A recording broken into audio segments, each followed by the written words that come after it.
Accompagnarci nel seguire questa Via Crucis, le 14 stazioni, c'è Don Filippo Di Giacomo, sacerdote e giornalista. Lo ricordavamo, Don Filippo, anche Piazza San Pietro è luogo di martirio, anzi di grande importanza. Ma se noi immaginiamo dove era prima dell'attuale Basilica, l'Obelisco, che era subito dopo l'Arco delle Campane, ci immaginiamo la piazza disegnata trasversalmente, quello certamente è il luogo dove morivano i cristiani.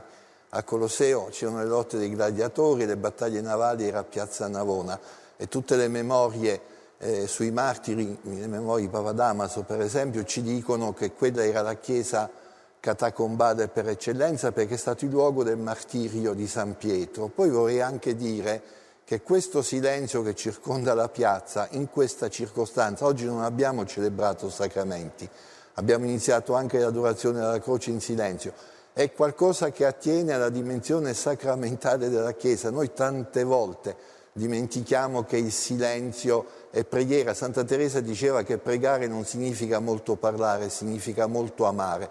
E questa sera noi adoriamo il Cristo vero uomo. E il fatto che questa preghiera ci vengano da veri uomini, cioè da persone che hanno fatto l'esperienza, che li fa per così dire stare zitti davanti alla società, ma che esprimono l'incontro con il Signore, con le parole che ci detteranno, beh, questo è un fatto veramente straordinario. E io chiederei alla regia proprio di mandare in onda anche le immagini che ha montato Alessandro Diana